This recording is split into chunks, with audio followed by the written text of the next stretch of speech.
Hello, my name's Tom Coffman. I'm a professor of medicine at Duke University, and it's my pleasure and privilege to be here today to talk to Oliver Smithies about his life in science. Oliver is the Excellence Professor of Pathology at University of North Carolina, Chapel Hill. And Oliver, maybe we'll start at the beginning, and maybe you could say a few words about your family and how you got interested in science in the first place. Yeah, well, I was born a long time ago now, 1925. So I'm 88 now. And I was born in a little village, Copley, in the north of England, in Yorkshire. And I was a twin. I was the older of the two of us by 4 hours, which we never let my brother forget. And I had a sister who was 5 years younger. My father was an insurance salesman, and my mother taught English at the local technical college, English and English literature. So they debated, I think, when we were young about whether to let us go to the little primary school in Copley, and they said, oh yeah, just go in the ordinary way, and they didn't make any fuss, as it were. And so from age 5 to 11 I went to this elementary school, and I'm actually a little sideburn on that one, as it were, because 2-3 years ago they invited me back to this little village school, and they unveiled the plaque saying Oliver Smithies was a student here from age 5 to 11. Oh, and then they took pictures of me with all of these kids, 5-year-olds. So anyway, from there, in England at that time, you took an intelligence test at age 11, and then you could get to the grammar school, that was the high school, which was quite small, because the incoming class, there were 2 parallel classes, 30 students each, so that was at a nearby town, 100,000, so there was only one grammar school, one really good high school, and my brother and I got in there, and so then I was at that school, which is an old school, Elizabethan grammar school, wow. 1563 or something like that. So it'd been around a while, and they were good teachers, and well, I remember the math teacher particularly. He wasn't a nice man, and nobody liked him. I didn't like him, but he really loved maths, and so I got a good training in maths, and I got a scholarship to Oxford from there. But before I go on, I got to tell you that little village of Copley, if you walk 5 miles up the road, up the river, you come to a bigger town, 15,000, and it has 2 Nobel laureates. So there's something good about the water. Something in the water. Yeah, right. Anyway, then I went to Oxford as a student, and I got my scholarship in physics, but for some reason that I still don't remember, and I decided to enter medical schools. So I did a couple of years of medical school, and then I got introduced into what we now know as molecular biology. It wasn't called that at that time, there wasn't any name for it, and decided to do a PhD in what would now be molecular biology. And then so I took a chemistry degree as well at that point, because I thought I needed to have biology and chemistry. I think that was a very fortunate decision, because then I was comfortable with either chemistry or biology, and that's a nice combination. And then things went from there, as it were. How long did you spend in Oxford? Altogether 8 years, so quite a long time. Okay. And from age 18 or thereabouts, 26 then. And is that where you worked with Sandy? Yes, Sandy Ogston was the person who interviewed me to get into the college, and then was my tutor, and then later my thesis advisor. And I know he had a major impact on your huge impact. And so from there you how did the well, the time came for a postdoc, right. you see, and And we had a visiting scholar, a Rhodes Scholar from Wisconsin, Buzz Baldwin was his name, and we talked about where to go, and he said you ought to go to the States, and I don't like Americans very much. and Sandy said, well, all the more reason you should go because of that stupid sort of remark. And so eventually I decided to go to Wisconsin and did a couple of years there in physical chemistry. And then went to Canada. And is there a bit of a story about how you got from Canada Going to Canada was because I got engaged to an American girl who I later married. She was my first wife, and I couldn't go back to I couldn't stay in the States because of my visa and the arrangement of the fellowship that I'd come on. And she didn't want to go to England, and so we compromised on Canada, and I went to Canada, and I got a job with in the Canal Medical Research Laboratories. It's a rather strange institution, as it were. It was founded in World War I with a mandate to produce biological products not readily available for sale in Canada, that's in its quotation mark, and to carry out medical research. And they made, World War I, they made tetanus antitoxin, you see, for the trench warfare. And then in 1920, 22, thereabouts, insulin was discovered in Toronto. And so then they began to make insulin, for example. And then in World War II, they made penicillin. And they grew the virus that Salk used for his vaccine. That live virus was shipped by truck to Pennsylvania, where Salk was working. Probably couldn't do that today. No, I wouldn't be able to do that now. Not not that way, anyway. And then I was on the research side, and the person with whom I went to work said you can work on anything you like as long as it's got something to do with insulin. So I began to work on towards looking for a precursor of insulin, which I never found. And then just by chance, as it were, out of curiosity, I suppose, I looked at plasma, and I found I could get many more proteins I could see than people were describing in plasma. So I quit working on insulin with the blessing of Scotty, who was my boss, David Scott. And then I discovered a genetic difference there, and that moved me into genetics. Some people may not be aware of your contribution in the development of starch gel electrophoresis, Yes, and as a part, I know as a part of that project. So maybe that's another sort of interesting I think it is development. It was the first high-resolution gel system that separated proteins with a big element of size in it. But it was accidental as far as that was concerned. I didn't know it was going to do that. And I just used, I found starch because I'd been trying to separate insulin, and when it was with the supporting medium was a filter paper. You had a filter paper strip soaked with buffer, and you could put your protein on, and then pass a current and separate the proteins, and insulin just stuck to the paper. And I was very frustrated about it. And then I saw at the local hospital for sick children, they were using a method which was rather like a sandbox. They had it's got a big box, something about this big and this wide and maybe that deep, but not full of sand, full of starch grains, starch powder. And then the buffer was surrounding the starch powder, and your protein would migrate around the starch grains, not through them. And when you were ready to find out where it was, where the proteins were, you had to cut the thing into 40 slices and do a protein stain on, a protein determination on every slice. Terribly laborious. But proteins didn't stick to it.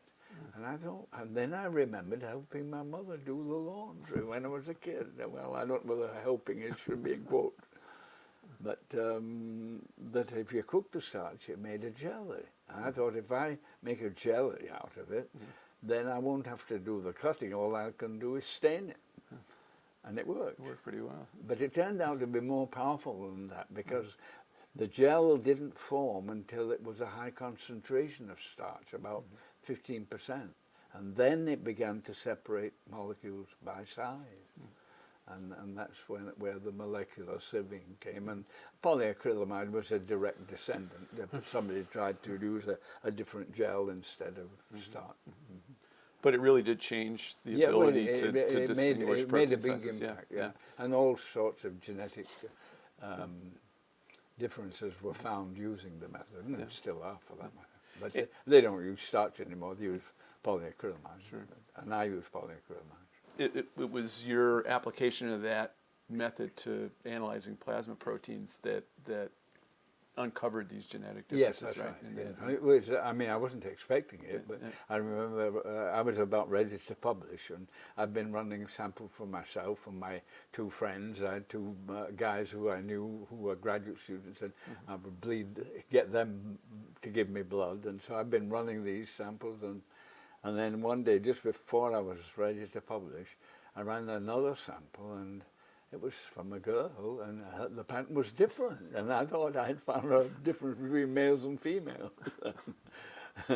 And it held up for a few days. You know, I did a man and woman, always they separated, and then they got mixed. It turned out to be nothing to do with gender. Was that was sort of your entryway into getting interested in genetics? Yeah, which I learned really from. I was taught practical human genetics by Norma Ford Walker. She was in the hospital for sick children, which was where I'd been looking at the starch grain electrophoresis. And she was a remarkable lady. She was probably, I don't know what age she was then, she seemed fairly old. She was white-haired, she was probably young compared to me. But anyway, she was remarkable because she was head of a department of genetics, and there were almost none in the country, in the world for that matter. In 1955 we're talking about. And she was a woman and a PhD, head of a department in a hospital. I mean, that's pretty special. And we worked on the genetics together. And all that was while you were in Toronto. Yes, that's right. And then I began. Then my two friends who had been graduate students had gone away and done postdocs, and they both, as it happened, came back to Toronto after their postdocs, and we collaborated then on working out what the difference was in the genetic difference that we'd found, because at that time nobody had. There was only one protein where the genetic difference was known, and that was hemoglobin, sickle cell, Vernon Ingram's work, and now the pattern that we were seeing was more complicated, and it turned out to be very interesting because the gene had basically two forms. One form made a subunit that was, I don't remember the exact length, but let's say it was 200 amino acids long, and the other variant of the gene made one that was about nearly 400 long. It was two together, and so the gene had changed from one copy, as it were, together. It had a strange event that made two copies, and it had duplicated now, so the partial duplication. And that led to all sorts of neat things, because then we learned that crossing over would occur wherever DNA was the same. It wouldn't necessarily be. It's hard to do with my hands quite, but crossing over like that, it would be, if you crossed over there because these two are identical, you would call that homologous crossing over, because the sequences are identical. But remember, this had two copies of the gene, so you might say the left-hand copy could sometimes cross over with the right. So you then go and cross out, and you make a three-gene, a triple out of a double, and that taught me that homologous crossing over was a predictable event, and that's what I began to think about when it came to the gene targeting. And so then after that, I guess you went to Wisconsin after that, and it must have been in the thick of the development of sort of the molecular basis and understanding of those. And then moved from protein studies to DNA. but it was the original observation with these proteins that triggered the interest, at least, in homologous recombination. Yes, that's right, exactly. So I began to, because then at that time we began to, I learned how to handle DNA from Fred Blattner in Wisconsin. I took a sabbatical in Wisconsin, just moved up one floor. He was on the floor above, and he taught me a lot about DNA and how to handle bacteria, bacteriophages, and then we started to clone human genes, and we got the two fetal genes of hemoglobin, G gamma and A gamma. There was an epsilon, an embryonic gene, and two fetal genes, and then a small, a minor hemoglobin delta, and then the main beta chain is the main hemoglobin. But and Tom Maniatis' group got the beta chain gene, and we cloned the two fetal genes. And then we found again evidence of crossing over there, and that sort of made me think, well, maybe now we have normal DNA here, and we have sickle cell patients here, and there's only one base pair difference. Maybe I can use this normal DNA to correct the other, and that's what I was trying to do when I began to do to work on chart. And that took about, from thinking about it to getting it to work, took about 3 years. But the idea came from, interestingly, the idea of how to do it came from teaching, because I was teaching a course in molecular biology, and an article came out on the first description of what's called a transforming gene, a piece of DNA that will, if you introduce it into a cell, the cells, instead of growing on the dish and stopping growing when the dish is full, then these colonies would grow and make little heaps. So and they became sort of partly out of control, and that was the transforming gene. And two guys, Michael Wigler and I've forgotten the name of the other person for the moment, worked out a method to get that. And their method, I realized if I adapted their method, I could use it to find out if homologous recombination was occurring. So teaching gave me the idea of how to test whether gene targeting would work. Interesting. Now, was Fred the guy who also got you interested in flying? Is that the no? But you know, when you're on sabbatical, you're allowed to play a bit, and I had decided to learn to fly at that time, and so I took flying lessons while I was doing the sabbatical. Used to, take the afternoon off and go flying. It was only about 2-3 miles down the road to this airport. Interesting. But so maybe Fred's the guy that, and maybe we can't tell this story on film, but that you did some safety testing for plasmids. Yes, because that was at the time. Now we're talking about the time when DNA was first possible to clone DNA, and people were worried. Paul Berg, I think, was one of the people who thought that we better do this on the conditions that where if our DNA got spilt or whatever, it couldn't be propagated. The idea was it might be dangerous. And so all sorts of ideas to do these experiments with bacteria that were very weak, or bacteriophages that were mutant and wouldn't grow unless you really pampered them, and do it in containment place where there was negative pressure and all this sort of thing. And so Fred took that on, and it was a very interesting time because Fred is a very imaginative person, and so that, for example, at MIT, I think they built a containment room with negative pressure, and it cost them $20,000 or $30,000, or some relatively big figure for that at that time. time. And Fred just made a hole in the wall and put a kitchen fan there, and it made a negative pressure that fit the criteria. But then it came to testing, and he was developing a safe vector, a bacteriophage, and we had to test it. We would go to the committee in Washington. There was a committee there at DC and NIH there, and they would review what you'd done and how safe was it or how unsafe it was. And well, we got it so that compared to an ordinary bacteria, this is a bacterial virus, a bacteriophage. In contrast to an ordinary bacteriophage, this would grow at 10 to the minus 6. It was 1,000,000 times poorer grower, and you had to grow it in special conditions. And then they said, no, that's not good enough. You got to go another notch. And they wanted another factor of 10 to the third. So we had to get 10 to the minus 9 now.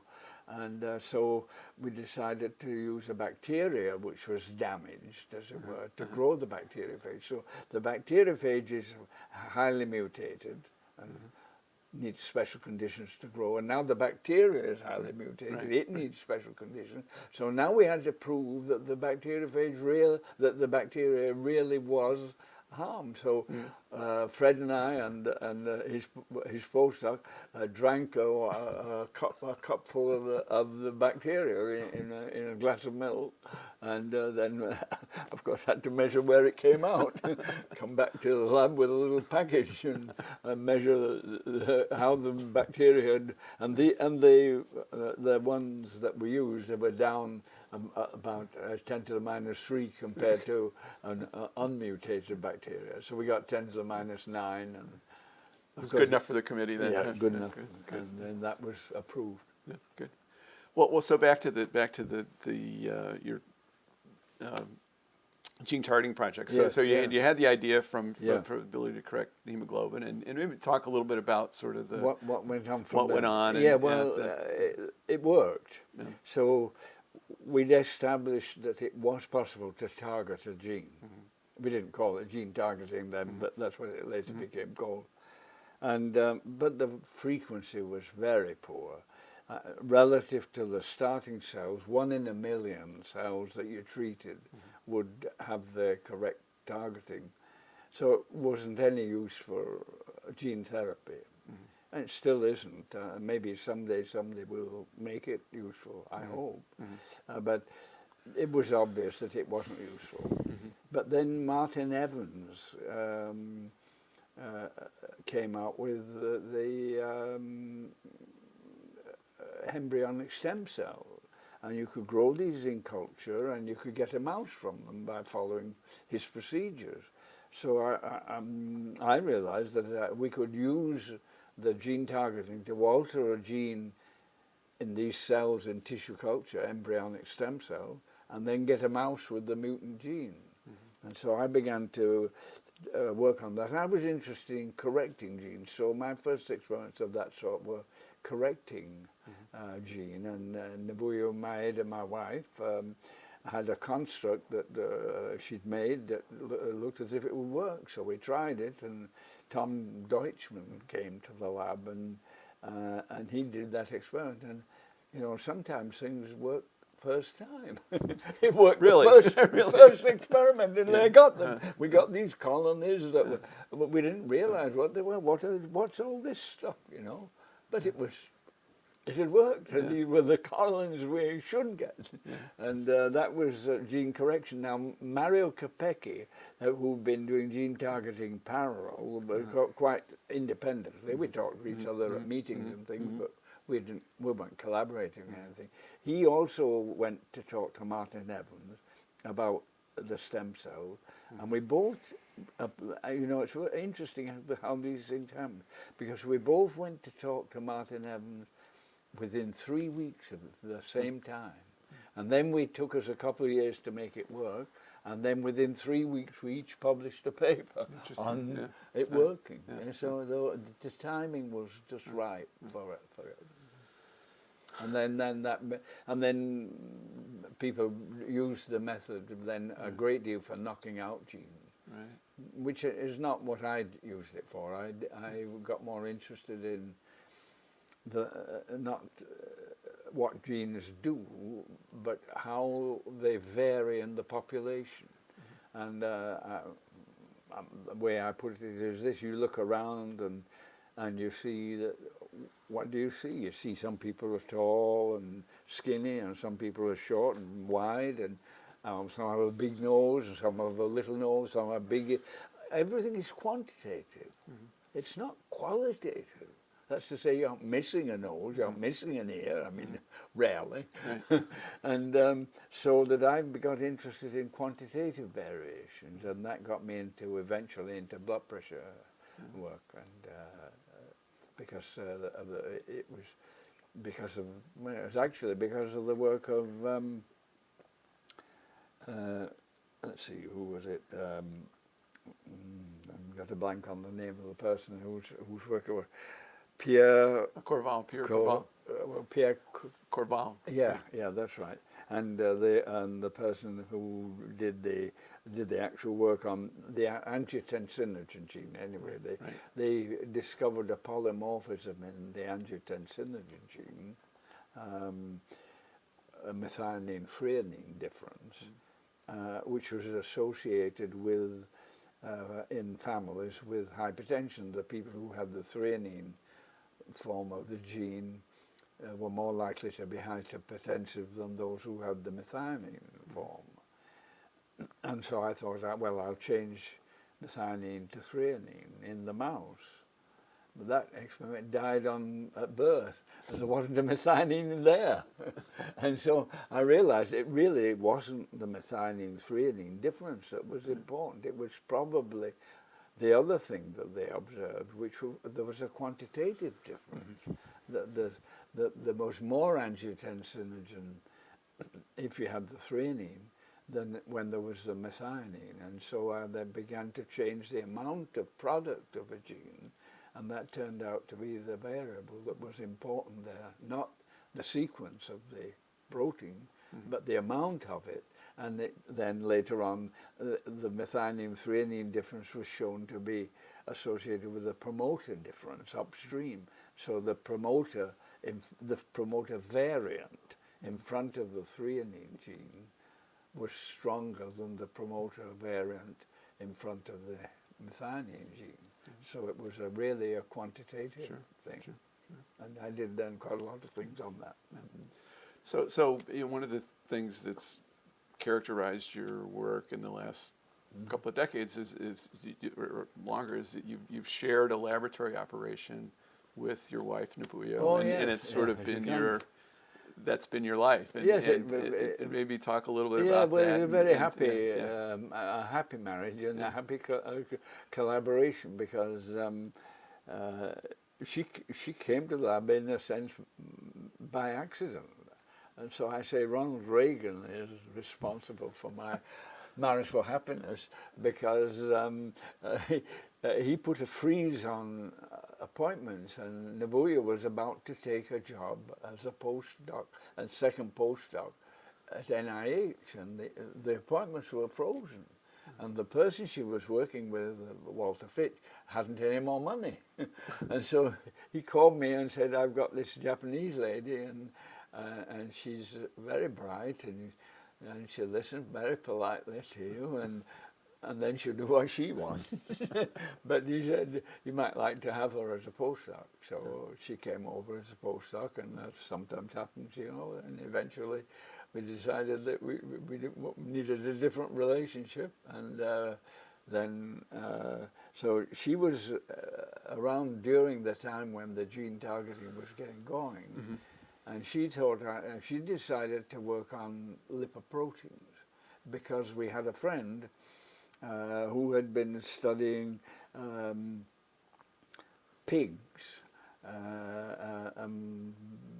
genetic differences in pigs, and there are some pigs that develop atherosclerosis, and he found this was associated with a difference in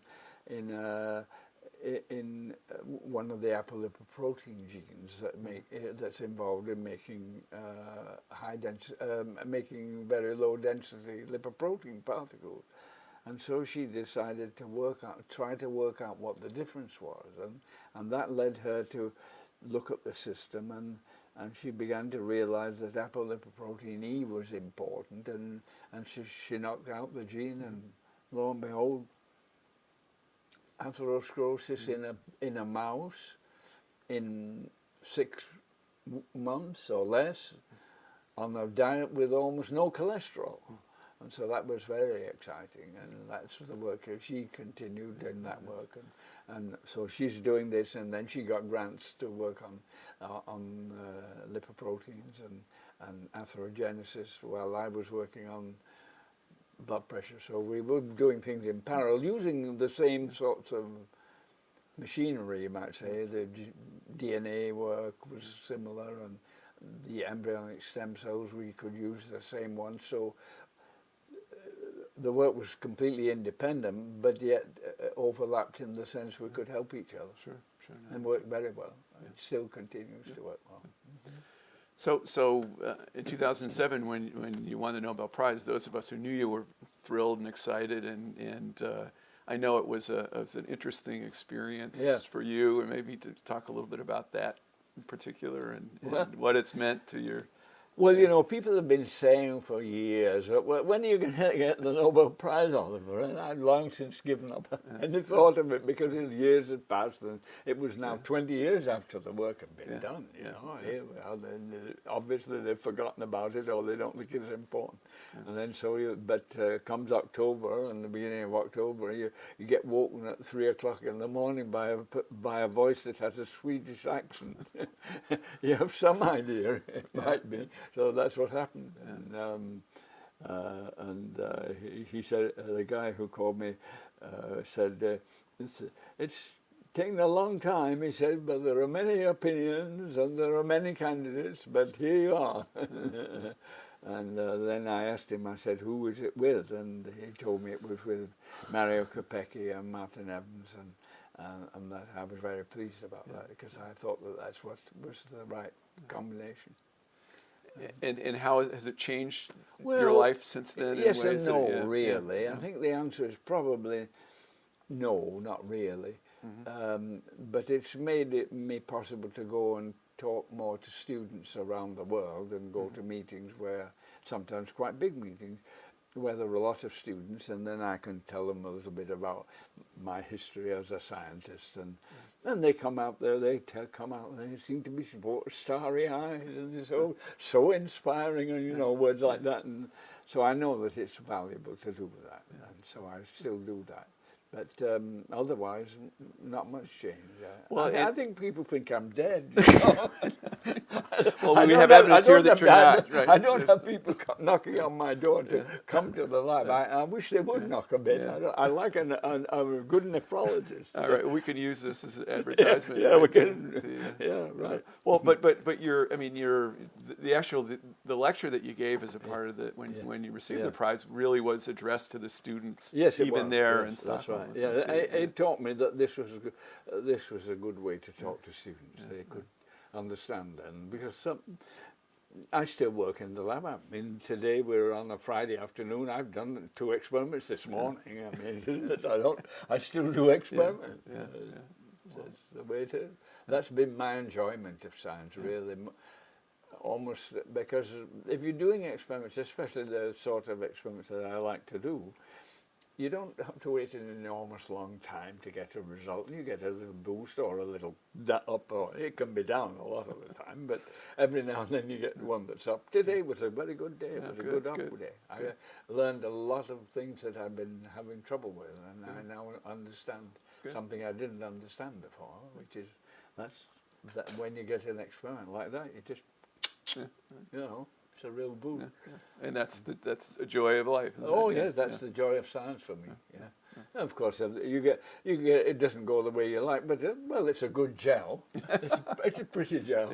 I did the experiment well, but it didn't work, or worked the wrong way. I got the wrong answer, but so that's been, I think, for me, has been that's the biggest joy of science. Doing it, it's a little bit selfish in some ways, because I've never been chairman of anything or a director of this or that, and so it's been a little more almost a personal journey of a And small. that's been your I choice think to of do, myself yeah. as a small scientist, really, in that sense.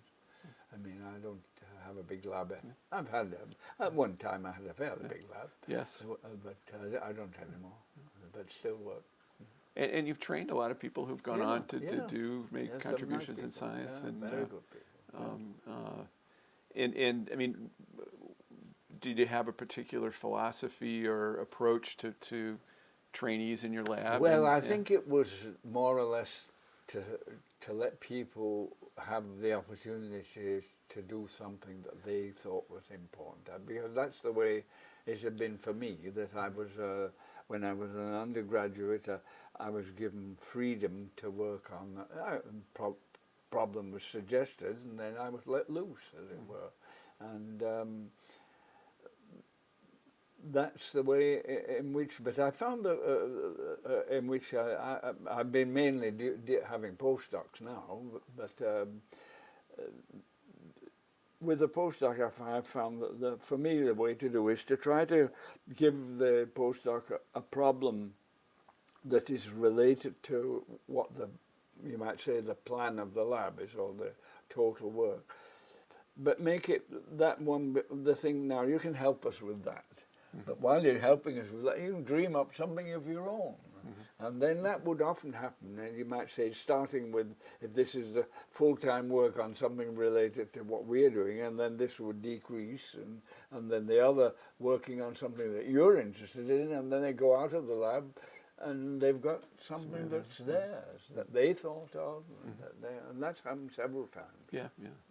I mean, I can give two really recent examples. Well, one is not that recent. Simon John was he in the lab when you were in the lab? Yeah. Sure. Well, Simon John was working on atrial natriuretic peptide system. That was in relation to my work. Right. And then he thought, well, this pressure business, maybe it work in the eye. And he thought, I can look at intraocular pressure in the mouse, which turned out to be quite difficult. And he started to do that in the lab, and then developed marvelous genetic system. And next month, I think it's next month, I go to New York to celebrate him being given an award for his work on that. And then the other person I can mention in this respect is Kathleen Carone, and she's just become chairwoman of the Department of Physiology at UNC, and she did some work initially in relation to what I was interested in, and then began to read on her own and came up with an interesting protein, peptide, adrenomedulin, and this worked out to be very interesting and completely of her own imagination while she was in this phase of the work, and she's gone on with that and made a very good thing of it. Yeah. So those are two fairly recent two great examples. examples. Yeah, Oh, and I trained my first graduate student was also an MD, and he became the president of the Genetic Society of America. So Now, well, it's clearly he's now retired. the method worked, right? Yeah, the method worked. Well, so we've talked a lot about science, and we mentioned earlier that one of your other passions has been flying airplanes over the years, and maybe you could tell us a little bit about what the attraction was there. Well, and what, it began very early. When I was about 13 or 14, I thought I would like to fly, and then I took some lessons in Toronto. When I went, that's interesting because it was scientific related. I was now in Madison, Wisconsin, and I went to Toronto to learn how to do, not protein sequencing, in that it still wasn't possible to do protein sequencing at that time, but how to do genetic, do at least a bit of peptide sequencing and so on. which Gordon Dixon had been doing. He was one of the two. This is a bit convoluted, but he was one of the two students who gave me blood and later helped solve haptoglobin. Sure. And I went there too, and I found I didn't like the method. And I thought, I'm not going to spend the rest of my life doing experiments that I don't like, so I might as well do something interesting. So I went down to Toronto Island Airport, which is just down the hill, as it were, to the Lake Ontario, and took flying lessons. And I also learned something which I tell students about these days, which is that I learned to overcome fear with knowledge. That's it, because nearly everybody, or I don't know everybody, but a high proportion of persons who learn to fly are really frightened of it when they begin. And I used to, I mean, when I was learning to fly instruments, I used to sweat so much that it would drip. So I remember one day turning to Field Murray and saying, you know, that was a good day, Field. Only one drop dripped. I didn't stop sweating. Yeah. And when I was teaching, I became an instructor later on, and when I was teaching one student to glide, and he used to sweat so much that his back would be absolutely sodden when we finished the lesson. And then when the time came for him to go by himself, when you go solo, it's an important part in a person's training, as it were. He came back from flying the glider there, and he turned to me and he said, "Look, Oliver, dry." And then I say that applies exactly the same message applies to science. People get worried about trying to try something new. They think they're frightened. They're frightened. Oh, those people are much smarter than I am. They can do it. I can't do that. But really, you can. If you, with knowledge, you just have to get trained or do a little bit more reading or whatever. So that same principle is there. Overcoming fear of new sort of science with knowledge of the new sort of science. Which I remember you talking about the original gene targeting discovery and the blot coming out of the machine being a lot like being a lot like flying. You see, there was so much of the first experiments on that I was doing on gene targeting depended upon a very convoluted assay. The best way to describe it is to think of the fact that I had a piece of DNA that I was going to use to introduce into a cell, and that let's call it, had a piece of DNA that I could recognize, a blue piece of DNA, and I was going to hit a gene that had a red piece of DNA. So here's the blue and here's the red. That's on the gene. This is on the incoming DNA. If those two things come together, I've targeted.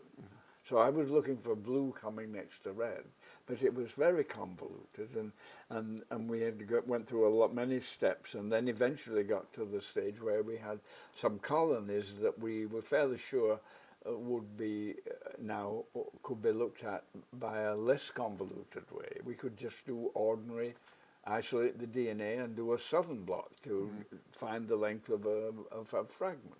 And if the gene targeting hadn't worked, the fragment would be 11 kilometers long. And if the gene target had worked, it would be 7 kilometers long. So then I did this.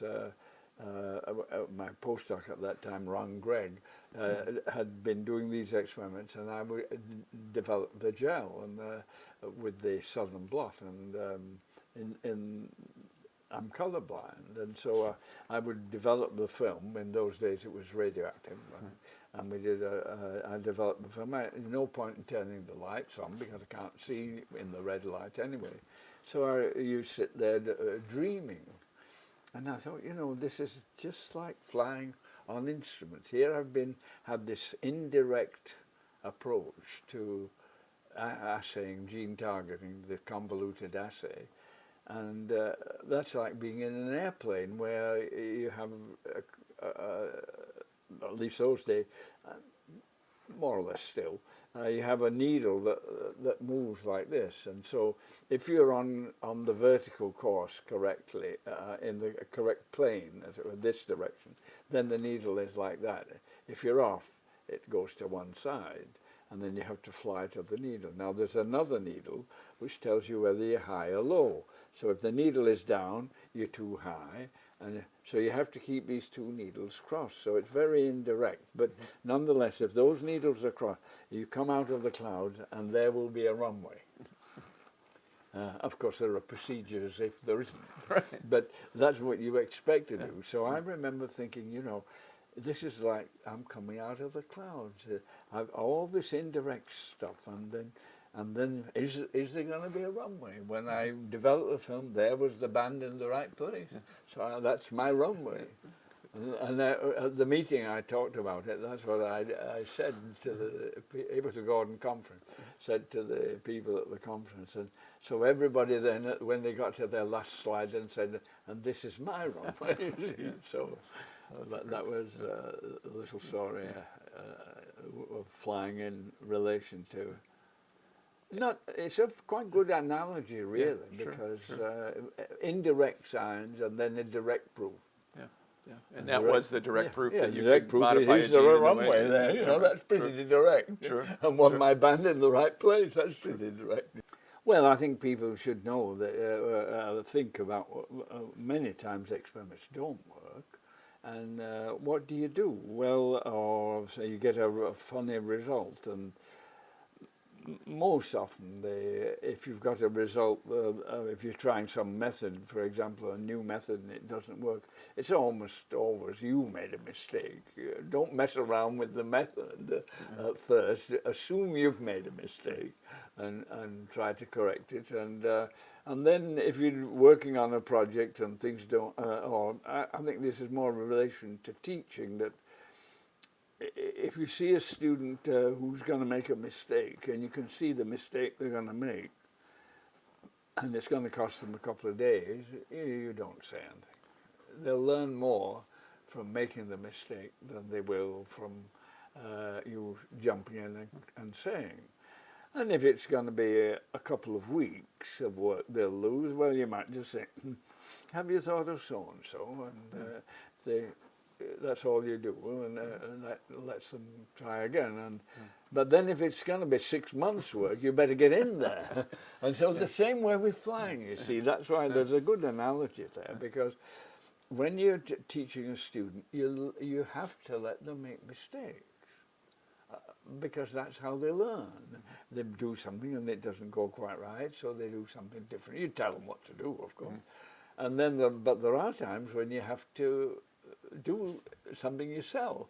And so when I was learning to be an instructor now I'm instructing. I've got a student here, I'm instructing the student, and Field Murray, who's my instructor, teaching me to be an instructor, is in the back. And so this student is flying, and we're coming into land, and she messes up. Which you expect many times in learning. So you take over the controls and land the airplane, or go around, whichever. And I remember doing that and then turning around to Field Murray and said, did I take over at the right time?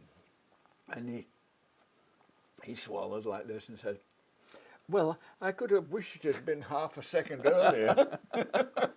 This has been a blast for me. I really appreciate you doing this, and thanks a lot.